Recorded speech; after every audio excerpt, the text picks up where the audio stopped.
They say there are places where time does not move forward, it simply freezes, where silence is thicker than snow, and every breath you take feels borrowed. In such places, even the air remembers pain. It holds it close, like a secret, whispered from one storm to the next. Siberia was one of those places, and within Siberia, hidden behind forests of blackened birch and ice that glowed under moonlight, lay a camp with no true name. The locals called it the edge of the world. The guards called it Camp 72. But the men who lived and died there had another name for it, the frozen soul. The story begins on a train that carried no light and no laughter. The carriage was made of iron, its windows sealed with frost, its walls echoing the moans of hundreds of men who had forgotten what warmth felt like. Inside, the air smelled of rust, old sweat, and hopelessness. Every breath came out as a ghostly mist, and every heartbeat sounded like a countdown to something worse. Among them sat a man named Alexander Korovin. He was 32 years old, though his face had already learned the language of age. Once, he had been a poet in Leningrad. He had written words about truth, about freedom, about how the soul could never be imprisoned. But words, in those days, were dangerous. One poem too honest, one sentence too brave, and the state would decide that your heart was an enemy of order. So, one night, they came for him. 3 knocks on the door, a flash of light, and then silence. That was 6 weeks ago. Now he sat in this moving coffin, surrounded by men with hollow eyes, traveling through an endless night. The train had been moving for days, perhaps weeks. The prisoners had lost count. There was no sunrise, no sunset, only the dim light of the lamps swinging above, and the rhythmic groan of metal against metal.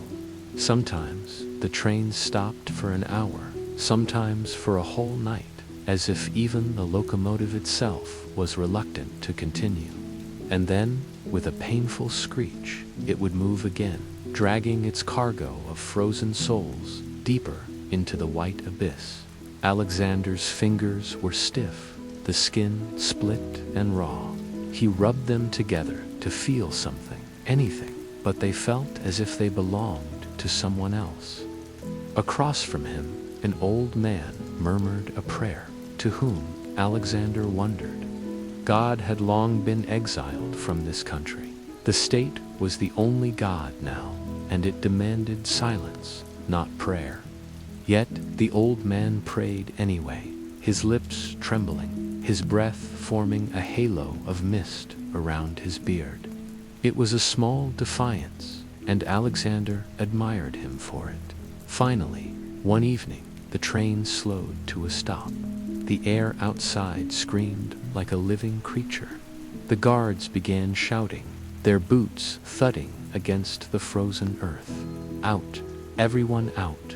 Doors were thrown open, and cold rushed in like knives. The prisoners stumbled into the night, their weak legs sinking into snow that reached their knees. Alexander gasped as the air hit his lungs. It was so cold, it burned. Above them, the sky was gray and endless, a mirror to the land itself, and ahead stood a gate, an iron arch, rimmed with frost, and above it painted in black letters, "Work is freedom." The words felt like a cruel joke. They echoed in his mind as he was herded forward with the others. The camp beyond the gate looked like a graveyard built for the living. Wooden barracks sagged under the weight of ice. Smoke rose from a few chimneys, thin and frightened. The snow here was not white, but gray, mixed with soot and old ash. Alexander could smell burned wood and something else, something metallic. The prisoners were lined up. A guard, his face hard as stone, shouted names that no one recognized anymore. The men were given numbers instead. Alexander became prisoner 1743. His name was scratched off a list, replaced by a sequence of digits. He whispered to himself, softly, "Remember your name." It was all he had left of who he had been. They were taken to a wooden hut and ordered to strip. Buckets of freezing water were poured over them. The shock made some men scream. Others simply stood still, as if even pain had abandoned them. They were handed thin uniforms, rough fabric that smelled of mildew and sweat, and boots with holes in the soles. When they stepped outside again, the cold reached their bones immediately, as if the world itself wanted to test their endurance. That night, Alexander lay in the barracks, surrounded by dozens of men who breathed in slow, tired rhythms. The walls were covered with frost. Each breath he exhaled hung in the air for a moment before fading into nothing. Somewhere near the back of the room, a man began to hum a tune so soft and broken that it barely existed. Yet it carried something, a memory, perhaps, of a home long gone. For a moment, Alexander felt warmth, not in his body, but in his soul. When he closed his eyes, he saw his wife. Her name was Katya. She had a laugh that could melt the coldest day. He had not seen her since the night of his arrest. He wondered if she still believed he was alive. He wanted to believe she did. He wanted to believe that someone, somewhere, was waiting for him. But hope was a dangerous thing in this place. It could warm you for a moment, and then kill you when it faded. Morning came not with light, but with sound. A whistle, then barking dogs, then the pounding of boots. The men were driven out into the open, where shovels and pickaxes waited. The guards pointed toward the frozen forest. "Dig," they ordered. "Cut, move." There were no explanations, no end to the work. The prisoners chopped at trees, dug trenches, carried logs heavier than their own bodies. Their breath froze on their eyelashes. Their hands bled. The snow turned pink. Hours blurred into one another. Alexander's back ached. His skin cracked. But he learned quickly that stopping meant punishment. A man who collapsed beside him was beaten until he stopped moving. The guards dragged his body away, his face blank, his eyes wide open. No one spoke. The wind howled over them, erasing footprints, erasing names. When the day finally ended, the prisoners were given a bowl of watery soup, cabbage perhaps, or potato, or simply hot water with the ghost of flavor. Alexander sipped it slowly, feeling the liquid slide down his throat like mercy. Beside him, the old man who had prayed on the train sat quietly, his hands shaking. "They took my son," he whispered. "Before they took me, I used to dream of him. Now I dream of bread." Alexander nodded. There was nothing to say.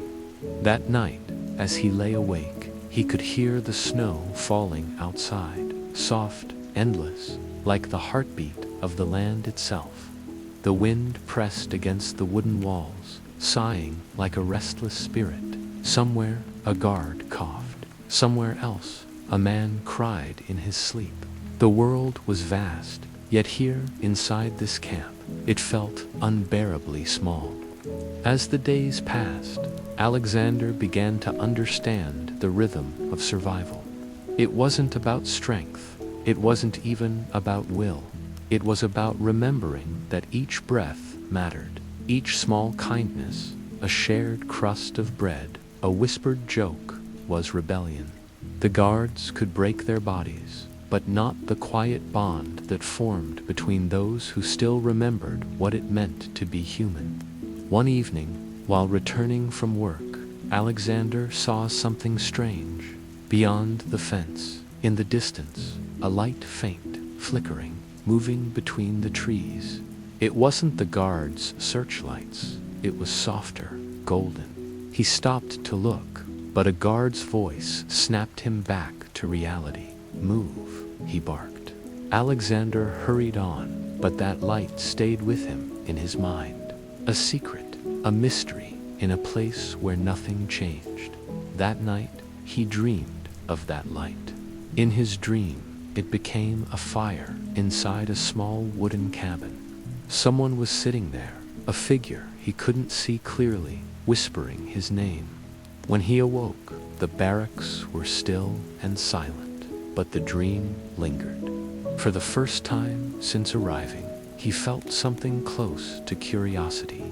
In the days that followed, he began to notice things he had done before.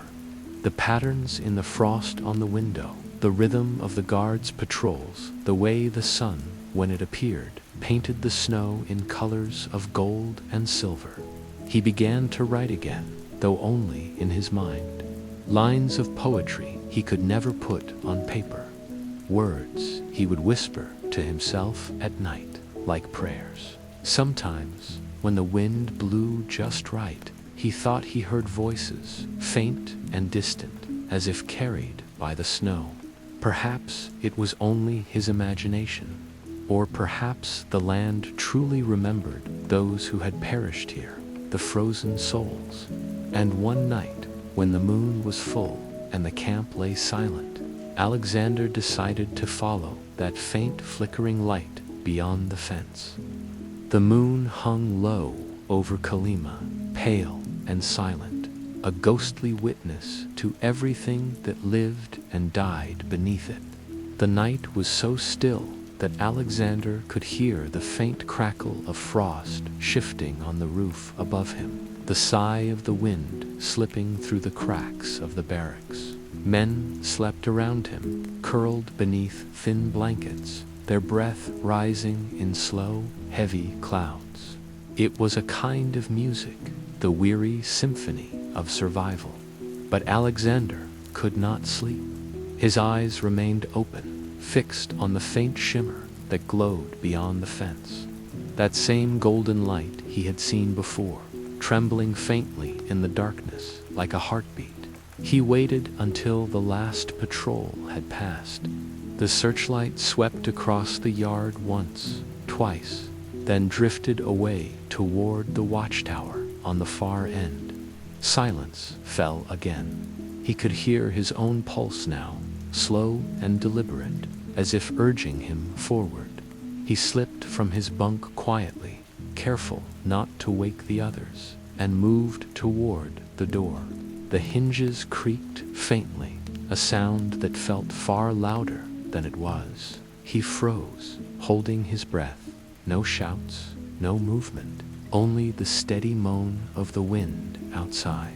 He stepped into the night. The cold struck him instantly, wrapping around his body like 1,000 tiny blades.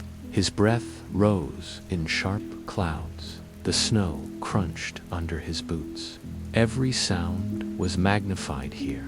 Every movement felt like a confession. But the light was still there, beyond the outer fence, faint but steady. It drew him like a promise. He walked slowly, keeping to the shadows between the barracks, where the pale moonlight didn't reach. The camp was asleep, or pretending to be. Somewhere far off, a dog barked once, then fell silent. The iron gates loomed ahead, the wire fence sparkling faintly with frost. Alexander crouched low. The fence was high, coiled with rusted wire at the top. Escaping it was impossible, or so they said. But he wasn't escaping, not yet. He just wanted to see, to understand what that strange light was. He moved along the fence line until he found a gap where the wood posts had shifted under the weight of snow. A narrow space, barely enough for a man to slip through. He pressed against it, feeling the scrape of metal on his coat, the sting of cold wire against his hands. For a moment, he was sure it would tear him open, but then, with a gasp, he was through. On the other side, the world was quieter. The camp behind him looked smaller, almost unreal, just a dark patch against the endless white. Ahead, the forest waited, black and deep. The light flickered between the trees, moving slowly now, as if it were aware of him. Alexander followed. The snow crunched softly beneath his boots as he entered the forest. The air here felt different, heavier, almost sacred. The trees rose like silent sentinels, their branches draped in ice that glistened in the moonlight. Each breath came out in long, trembling clouds. His heart pounded. He moved carefully, listening. Then he heard it, faint at first, but unmistakable, the sound of singing. A woman's voice, low and haunting, drifting through the trees like smoke. The melody was unfamiliar, yet something about it made his chest ache. It sounded like sorrow and memory woven together. Alexander followed the sound, stepping deeper into the woods until the light grew brighter. He reached a small clearing, and there it was, a cabin, old and crooked, half buried in snow. Its windows glowed with the soft light of fire. Smoke rose from a chimney that looked ready to collapse. The singing stopped. The door creaked open. An old woman stood in the doorway. Her hair was white, her eyes sharp and pale like the snow around her. She didn't seem surprised to see him. She simply looked at him, tilting her head slightly, as if she had been waiting. "You came," she said quietly. Her voice was steady, deep. "I wondered if you would." Alexander hesitated. His lips were too numb to form words at first. "Who are you?" he managed. "Someone who remembers," she replied. "Come inside. You'll freeze out there." He followed her into the cabin. The warmth hit him like a wave. The air smelled of wood smoke, herbs, and something faintly sweet, honey, perhaps. The fire crackled in the small stone hearth.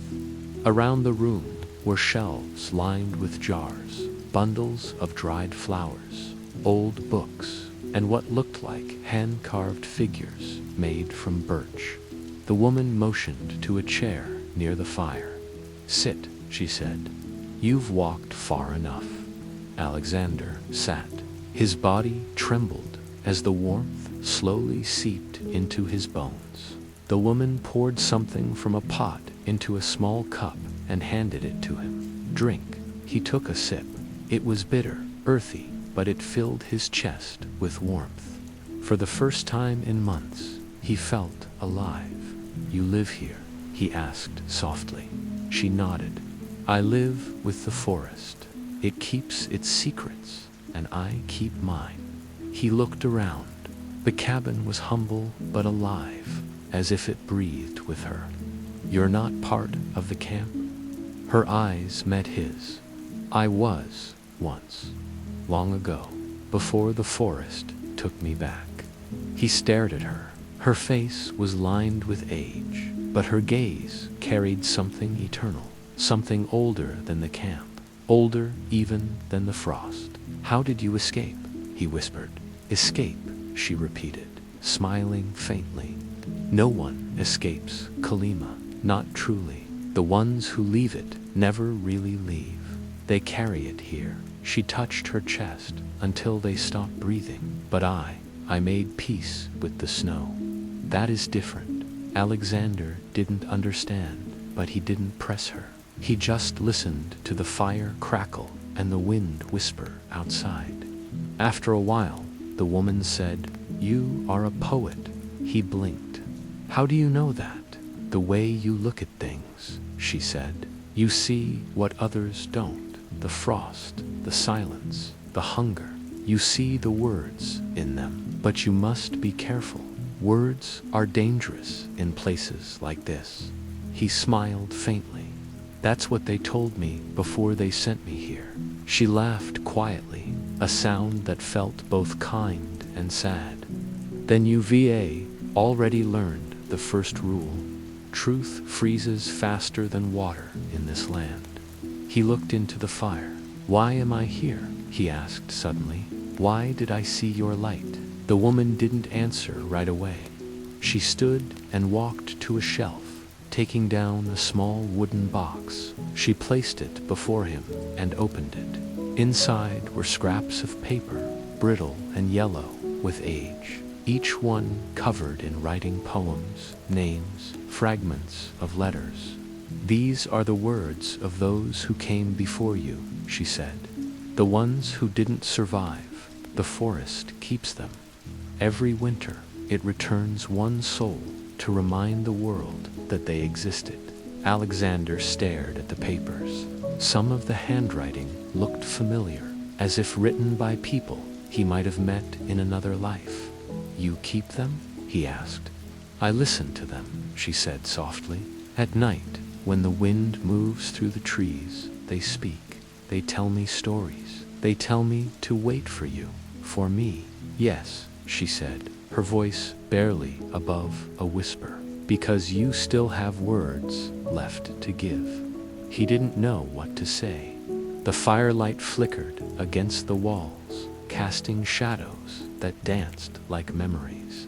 Outside, the wind rose, howling through the trees. "Go back to the camp," she said suddenly. "Not tonight, but soon. You are not finished there. The others need to remember what you will write." Alexander shook his head. "If I go back, I'll die there. We all die there," she said. "But not all of us live first." For a long time, neither of them spoke. The fire burned low. The warmth wrapped around him like a lullaby. When Alexander finally drifted into sleep, he dreamed of faces, men from the camp, women he had never seen, all standing in the snow, their lips moving silently, as if reciting poetry to the wind. Above them, the aurora shimmered across the sky, green and gold, like the breath of the frozen souls. When he awoke, dawn was breaking. The old woman was gone. The cabin was empty. The fire was cold. He stepped outside, blinking against the pale light. The snow stretched endlessly, unmarked, except for his own footprints. The cabin, the forest, the warmth, all seemed like a dream. He turned toward the camp. In the distance, smoke rose once more from the chimneys. As he walked back, something in his pocket shifted. He reached inside and found a small scrap of paper. On it, in neat handwriting, were 5 words. "Remember us when you write." He folded it carefully, pressed it against his chest, and kept walking. The wind rose again, carrying faint whispers that might have been voices, or maybe just the snow. But Alexander knew then that something had changed. The cold no longer frightened him. The silence no longer felt empty. It was filled with the words of those who had come before, the frozen souls of Kalima, breathing again through him. He crossed back through the fence before dawn, unseen, unheard. When the guards blew the morning whistle, Alexander was already at his place in line, shovel in hand, his breath steady. But inside him burned a quiet flame, small, hidden, but alive. And that night, for the first time in the camp's long, frozen history, a poem was whispered in the dark. It passed from one bunk to another, carried softly from man to man, a poem about snow and light and the memory of names. No one knew where it came from, but everyone who heard it felt something stir inside them, something that had been asleep for too long. Far beyond the fence, deep in the forest, a faint light flickered once more. The winter sun never truly rose. It only brushed the horizon, leaving the world the color of steel. In the camp, breath turned to fog and lingered between men as they worked, a ghostly mist of exhaustion. The rhythm of shovels striking ice had become the heartbeat of Kalima. Yet lately, that rhythm had changed. It carried pauses, murmurs, an occasional hush that spread faster than sound. Words were moving through the camp again. No one could say who had started them. A verse spoken too softly to hear passed from bunk to bunk, from frozen lips to trembling ears. The men didn't even know it was Alexander's voice that had first breathed it into being. They only knew that in the darkness someone had remembered beauty, and beauty, in this place, was a dangerous thing. By day, Alexander kept his eyes down, his hands busy. He spoke little, nodded when spoken to, and worked until his vision blurred. But inside, each movement beat to the rhythm of words he could not stop forming. Phrases drifted through his mind like flakes of snow. We live as frost, yet dream of fire.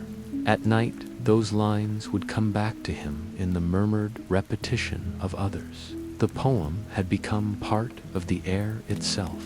The guards noticed before long. They sensed it the way animals sense a coming storm. One morning, a sergeant stood watching the prisoners with narrowed eyes. His gaze moved from face to face, searching for the source of a change he could not name. Nothing looked different. The same gray uniforms, the same bent backs, but the silence felt heavier, thicker, as though the snow itself were listening. That evening, when the men returned to the barracks, 2 guards entered without a word. They overturned bunks, kicked through straw, tore at the floorboards with bayonets. They were searching for paper, for ink, for proof that thought still lived here. Alexander sat motionless on his bunk, hands folded, eyes on the ground. He had nothing to hide, nothing except what was inside him. When the search was over, the guards left behind a chaos of splintered wood and fear. Yet, as soon as the door closed, someone began to hum the same low, broken tune that had once drifted through the barracks months before. Others joined, one by one, until the air vibrated with a sound too soft to punish but too alive to ignore. In that hum lay defiance. Days turned into weeks. The temperature fell further. Frost grew thick enough to seal windows like ice-blind eyes. The work became slower, crueler. Men collapsed more often, and their places were filled by silence. But the whisper of the poem remained. Sometimes it appeared scratched into the wood of a bunk, sometimes carved into the handle of a shovel. Fragments of lines no one admitted writing. Even the guards began to find them, hidden where only chance could reveal them. We are the breath that will not fade. Rumors began to coil through the camp. One said that the words came from a spirit in the forest, a woman of snow who spoke through dreams. Another claimed it was the ghost of a prisoner who had frozen standing up, still reciting. The guards laughed at the stories in daylight, but at night they kept their lanterns burning a little longer. Alexander worked silently beside the others, his face lean and wind-burned, his eyes hollowed but awake. He felt the tension tightening around them like the wire on the fences. Every evening the patrols grew longer, the punishments harsher. And still, when the lights went out, the murmur returned, faint as breathing, steady as prayer. One night, a new prisoner arrived, a young man with clear eyes and frost-bitten hands. During the first meal, he sat beside Alexander and whispered, "They say there's a poet here, one whose words keep men alive." Alexander looked at him and smiled the smallest of smiles. "Poets die," he said softly. "It's their words that live." The boy studied him for a long moment and nodded, as though he understood. In the days that followed, the guards' suspicion turned into fear. They began calling prisoners out for questioning one each night, demanding to know who had started the talk, who had written the lines. None confessed, some were beaten, some never returned. and still the whispers spread, carried by memory alone. One gray afternoon, as Alexander swung his pick into the frozen earth, a guard called his number, 1743. The sound of it cracked the air like thunder. He straightened slowly, wiped the frost from his lips, and met the man's gaze. "The commandant wants to see you." The other prisoners kept working, eyes fixed on the ground. Alexander handed his pick to the young man beside him and followed the guard. The walk across the yard felt endless, each step echoing against the silence of hundreds of men who dared not look. Inside the commandant's hut, the air was thick with smoke and heat. A samovar hissed quietly on the table. The commandant sat behind a desk cluttered with papers. His face was smooth, almost gentle, which somehow made it worse. "Prisoner, 1743, he said, glancing at a file. "A poet, I'm told. You wrote about freedom once. Do you still?" Alexander's throat felt dry. "No, comrade commandant." The man smiled faintly. "Someone is, and the words sound very much like yours." Silence stretched between them. The only sound was the steady hiss of steam. Finally, the commandant leaned forward. "You should understand something. Hope is a disease.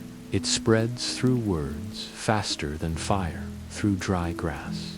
I will burn the words if I must." Alexander met his eyes. "Fire can warm," he said quietly. The commandant's smile faded. He stood, walked to the window, and looked out toward the yard. "If I find one scrap of paper, one verse written by any man here, I'll have him shot. Do you understand?" "I understand." "Good. Return to work." Alexander left the hut with the taste of iron on his tongue. The cold struck him like a wall, but he felt strangely calm. The threat had been made, the danger real, yet his fear had melted into something else, resolve. He realized that the poem was no longer his alone. It lived in the others now, in their breath, in the rhythm of their shovels. It could not be burned. That night the wind rose again, swirling snow into ghostly shapes. The barracks creaked, the lanterns flickered, and through the din came the softest whisper. Not a song, not a prayer, but a single line carried from bunk to bunk. "We are the breath that will not fade." Outside, in the darkness beyond the fence, a lone wolf howled, its cry swallowed by the storm.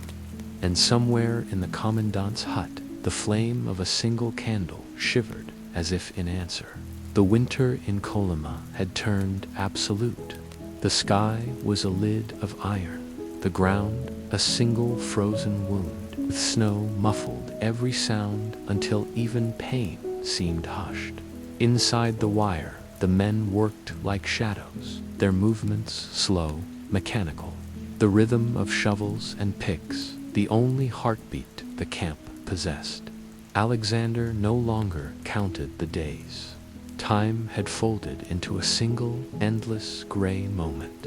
Yet within that stillness, something moved, a quiet pulse beneath the ice. It lived in the murmured lines of the poem that had slipped from man to man, changing shape as it traveled. "We are the breath that will not fade." No one spoke it aloud now, but it hung in the air like incense. The guards felt it too. They prowled more restlessly, barked orders that dissolved in steam, stared into the prisoners' faces as if searching for a spark. None could name what had changed, but all sensed that the camp was no longer theirs entirely. Something unseen had entered the barracks and taken root. At dawn, the horizon bled pale blue. Alexander shoveled beside the young newcomer, Sergei boy who had once whispered, "They say there's a poet here." Frost clung to the boy's lashes. His breath came in thin white ribbons. "They're afraid of you," Sergei murmured. Alexander smiled faintly. No, they're afraid of what can't be killed. That evening, as the men trudged back through the snow, a sudden gust swept across the yard, tearing the smoke from the chimneys and scattering it toward the forest. For a heartbeat, everyone froze. In the swirling white, they saw shapes, perhaps just drifting snow, perhaps something else, figures moving lightly through the storm, silent and gleaming. The guards cursed and herded them inside, but unease lingered.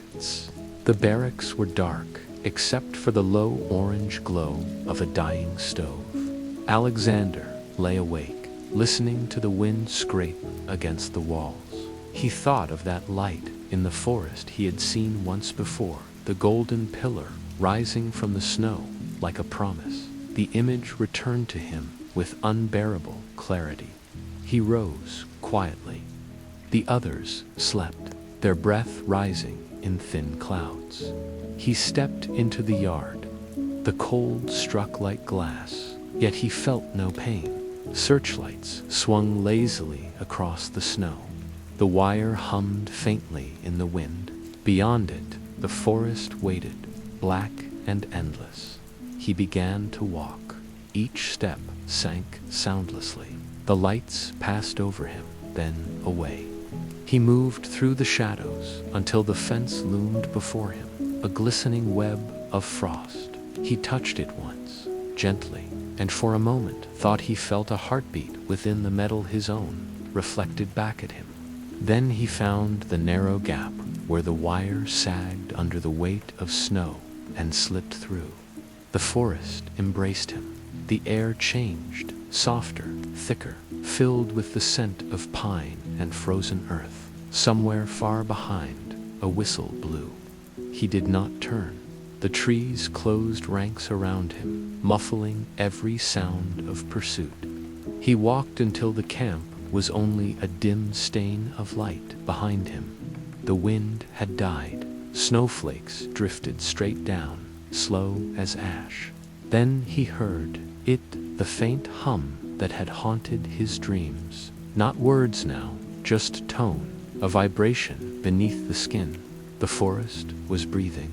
He followed the sound deeper. At last he reached a clearing. Moonlight fell on untouched snow, so bright it seemed to glow from within. In the center stood a single birch, pale as bone. Beneath it shimmered a haze of light, no larger than a flame, no warmer than a sigh. He approached, and the whisper grew into voices. Not one voice, but many, weaving together like threads of wind. Men, women, the lost and the forgotten, all speaking without pain. He recognized some of them: the guard who had died last winter, the old miner who had taught him silence. Their tones were neither mournful nor joyous. They simply were. "You came back," they seemed to say. Alexander knelt in the snow. "Did I ever leave?" he whispered. The light brightened until he could no longer see the trees. Warmth touched his face, impossible and gentle. For the first time in years, he felt his heart unclench. The pain, the hunger, the endless grail of it dissolved into a vast quiet. He understood then what the poem had been trying to say, that even in the coldest place, breath continued, shared between the living and the dead, between those who remembered and those who were remembered. He closed his eyes and exhaled.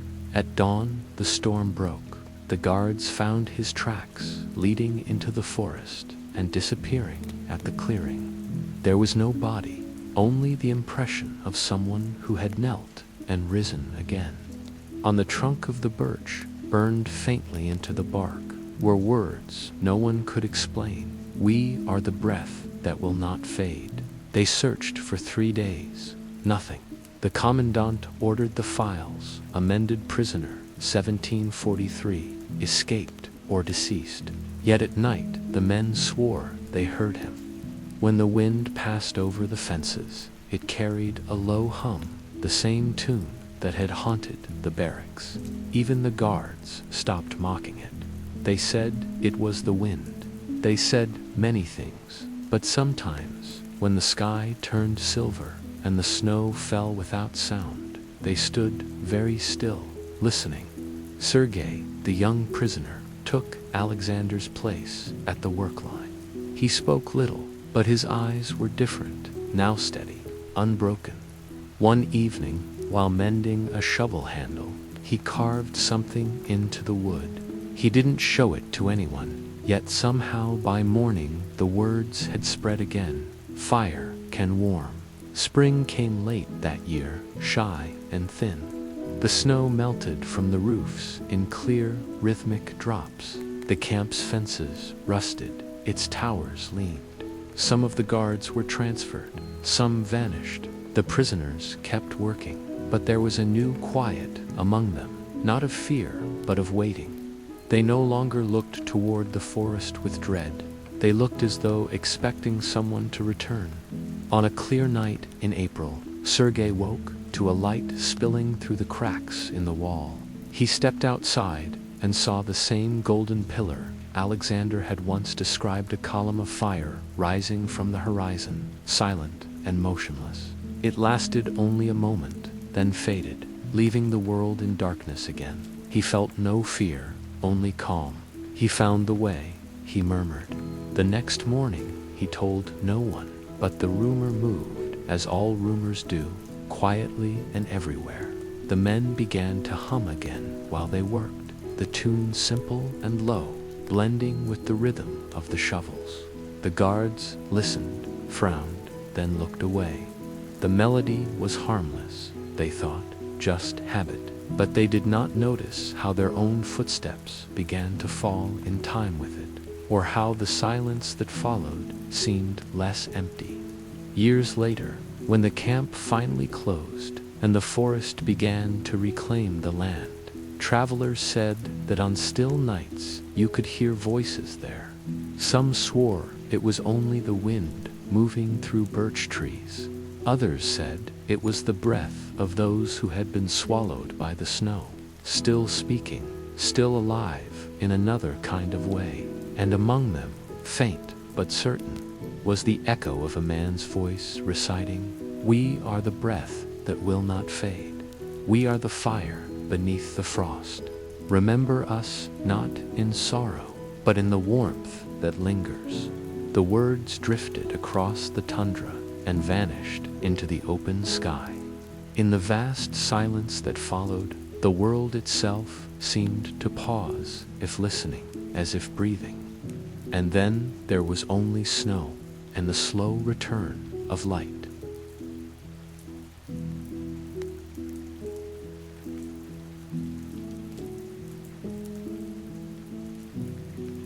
They sent me north before the first snow, though I can't remember which year that was anymore. The calendar stopped mattering once the cold began to speak. I still remember the train, its windows sealed with frost from the inside, the sound of iron wheels crying beneath us. Every man on that train breathed in unison, a chorus of ghosts rehearsing their silence. When the doors opened at last, the air bit so deep it felt like glass shattering in my lungs. They called this place Krestovaya, though there was no cross, no sign of salvation, only white. Endless white, swallowing sky and earth alike. The guards wore their rifles like extra limbs. The rest of us wore our guilt. Mine was the kind that had no name words I'd once written that someone decided were dangerous. Now those words lived nowhere except inside me, and even they had grown quiet.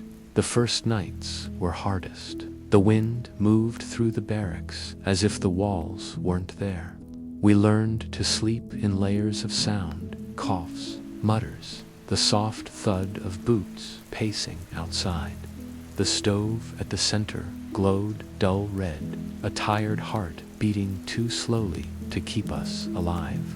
I would wake before dawn, listening to the creak of ice forming on the rafters. Sometimes, in that thin space between waking and sleep, I'd hear something else, a whisper just beneath the groan of the wood. It wasn't words, exactly, more like breath, familiar somehow. I told myself it was only the wind. Days passed in a rhythm of orders and obedience. We cut timber, dug trenches, hauled frozen earth. The ground here never truly yielded. It only pretended to. Each strike of the shovel echoed. The others didn't speak much. We saved our breath for survival. Yet every man carried a small secret flame, a memory, a face, a fragment of a song, something the frost could not touch. At night, I'd lie awake, tracing shapes in the frost that bloomed along the window planks. They looked like rivers, or veins, or the delicate branches of lungs. Once, I pressed my palm against one and felt it pulse faintly, as though it were alive. I whispered into the cold wood, asking if anyone could hear me. The silence that answered felt almost kind. There was an old man named Petrov who slept 2 bunks away. He said he'd been here longer than the trees themselves. His beard had turned the same color as the snow, and his eyes held the calm of someone who'd already died once. One evening, while we mended our boots by candlelight, he told me about the ice beneath the camp.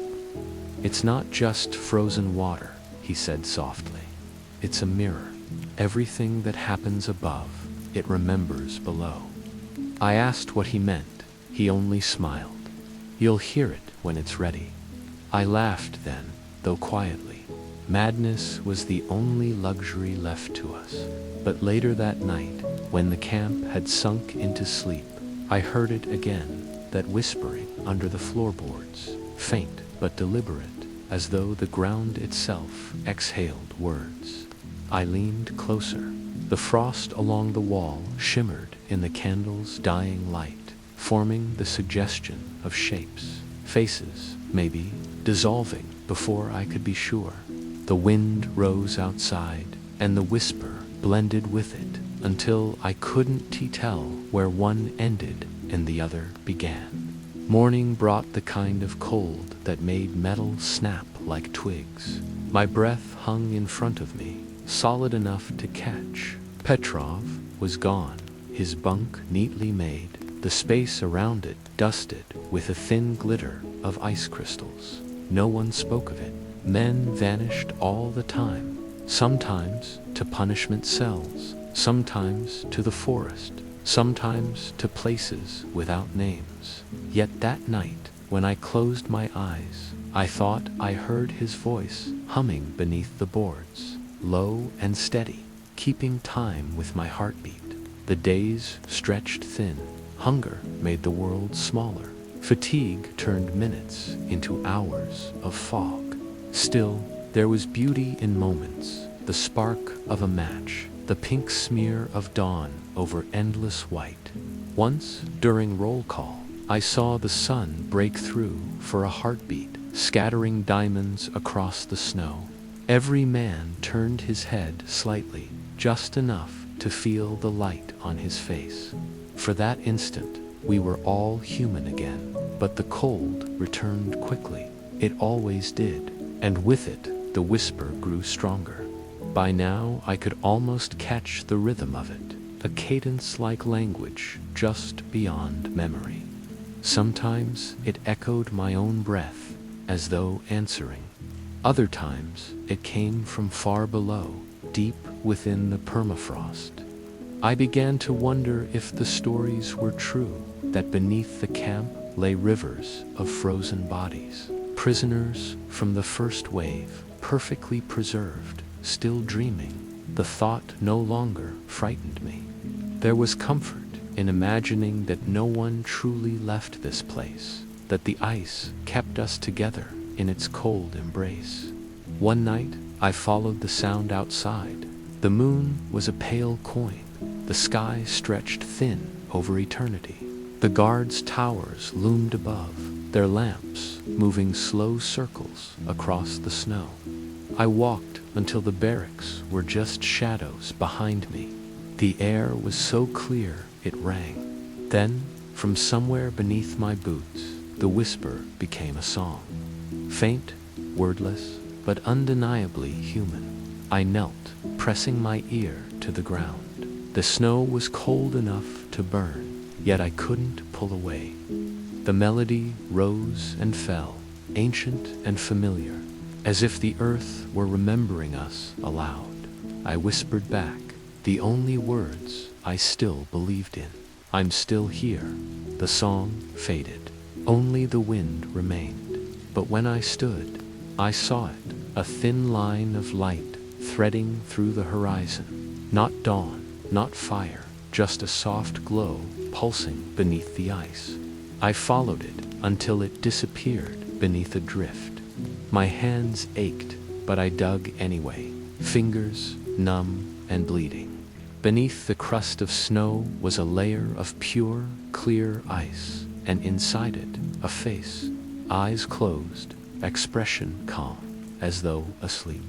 It wasn't Petrov, it wasn't anyone I knew. Yet somehow it felt like all of us. I touched the surface, and warmth bloomed under my fingers. The ice hummed. I swear it did. For a heartbeat, I thought the eyes inside might open. But the guard's whistle split the night, and the light vanished. I stumbled back, the world snapping shut around me. Back in my bunk, I couldn't sleep.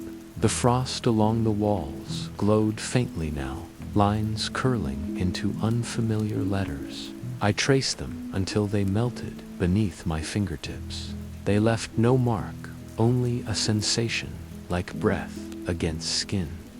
When morning came, the letters were gone, but the feeling remained that something beneath this frozen world was awake and waiting, and that, perhaps, it had whispered my name.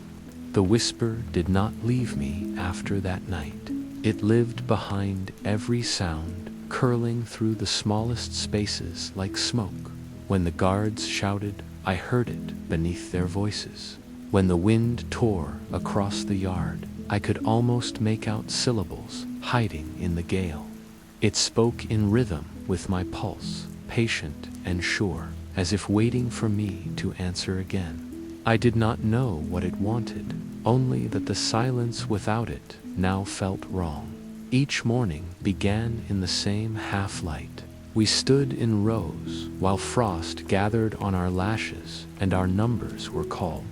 Men coughed into their hands and studied the ground. Above us, crows circled, black strokes on a white page. I started counting them instead of days. There were always 7. On the morning after, I found the face in the ice. There were only 6. Work followed monotonous, endless. I swung my pick into the frozen earth until my shoulders burned and my palms bled through the cloth. The rhythm numbed thought, but the whisper slipped through even that. At times I caught a word, faint as breath, come. Other times, only a note that lingered after the strike of the tool. I told myself I was only hearing the echo of steel on stone, yet something in me listened closer. At dusk, the sky bruised purple, and we marched back in a column of steam and exhaustion. The barracks smelled of smoke, iron, and damp wool. I sat by the stove and rubbed warmth into my hands. The old plank floor ticked softly as it cooled. I imagined the whisper traveling through it, weaving between the knots in the wood like a vein of light. When I closed my eyes, I saw the frozen face again serene, waiting. Sleep came fitfully, dreams tangled with memory. My mother's garden in spring, a page of half-written poems, a window opening onto rain. Then the garden turned to snow. The words froze mid-sentence, and the rain hardened into ice. I woke to find frost blooming on my blanket, delicate, perfect. The stove had gone out. Everyone else still slept, mouths open, pale breath rising toward the roof like incense. I rose quietly, fed the stove a handful of splinters, and listened. Beneath the crackle of kindling, the whisper returned closer now, inside the walls themselves. The next day, the guards were uneasy. Something had happened in another camp, downriver rumors of a collapse. Men buried when the ground thawed too soon.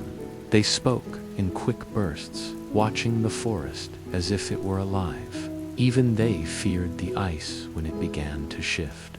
That night, the temperature climbed above freezing for the first time in months. The air smelled different, wet and metallic. I felt the earth loosening under our feet.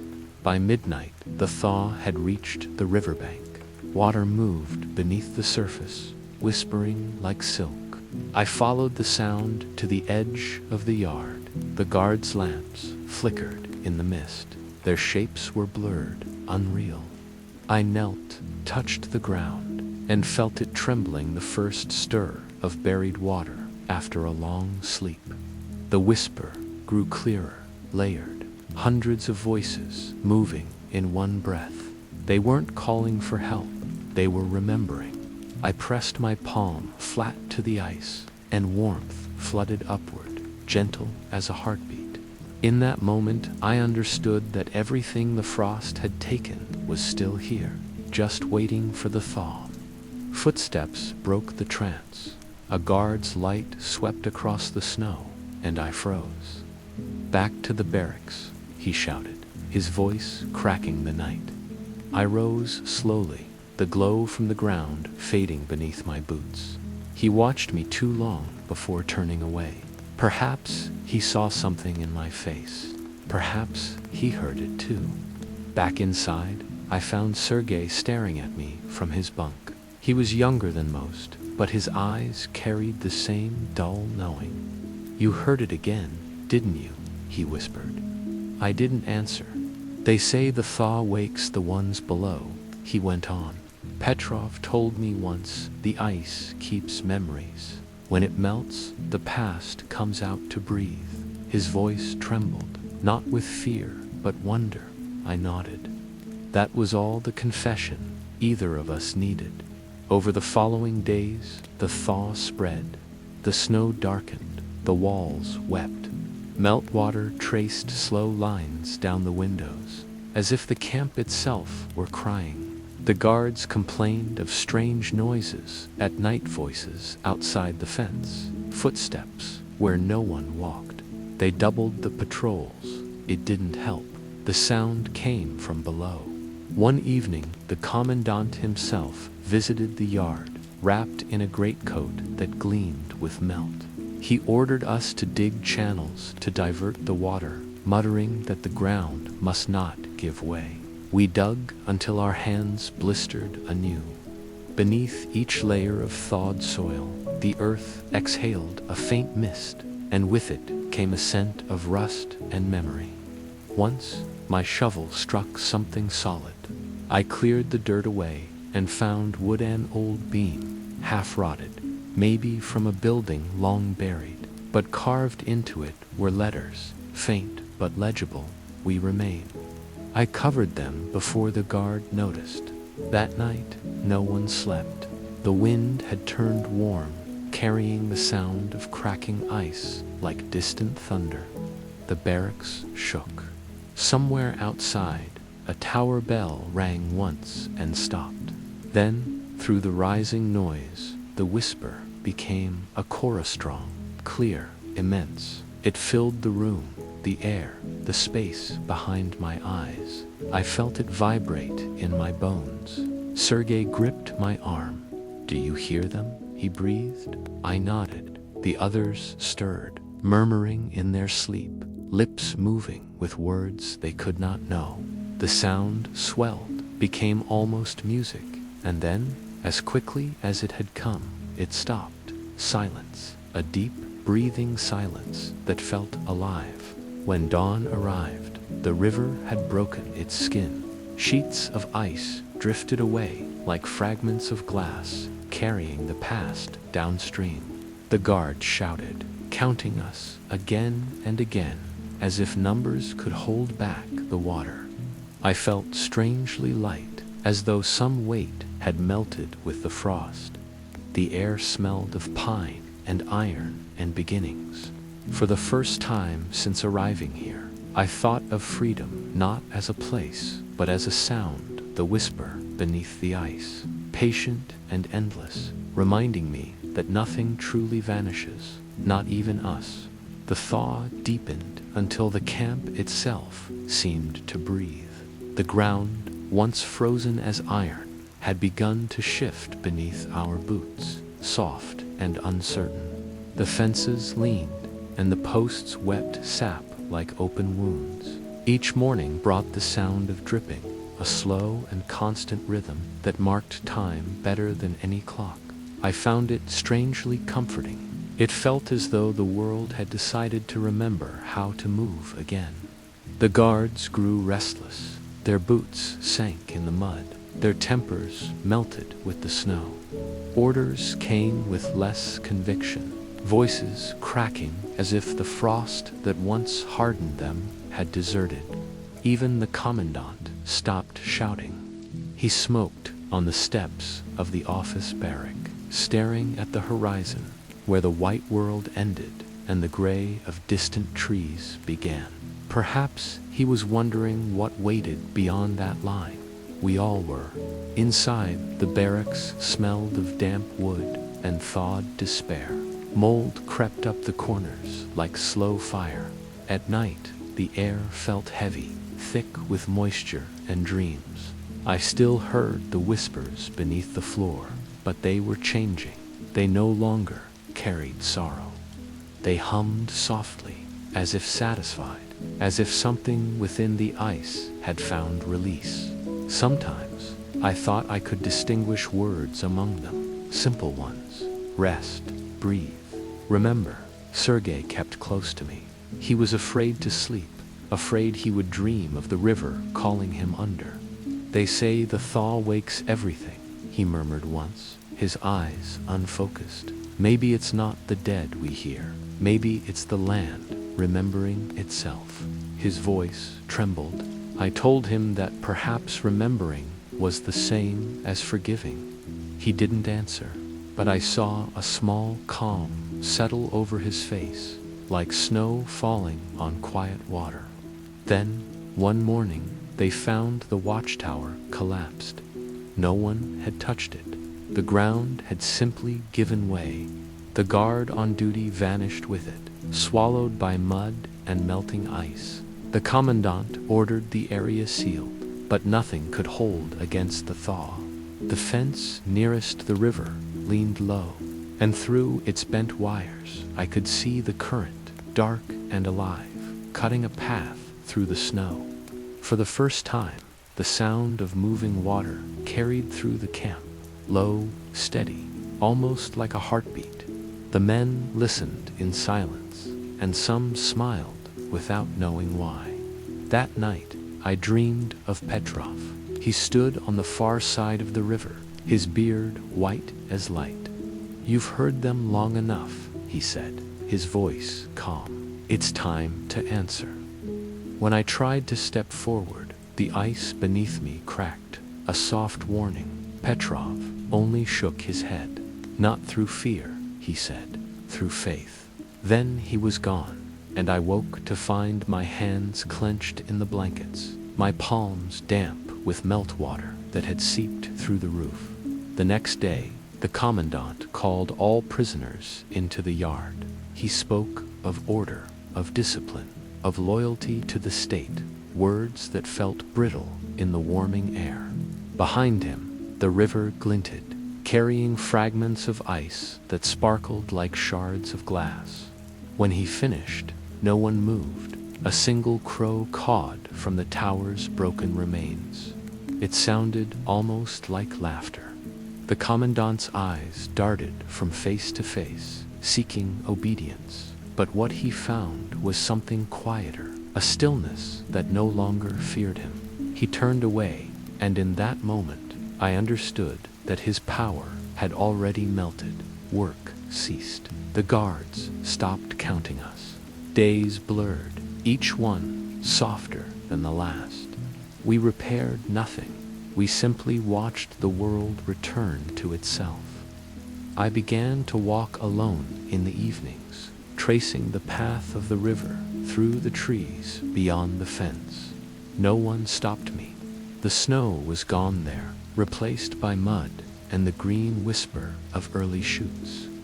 I knelt and touched them, small and fragile, yet strong enough to pierce the ground that had once been our prison. I thought of all the men buried beneath, the ones whose names had faded, and imagined the warmth of their memory feeding this new life. The whispers were quieter now.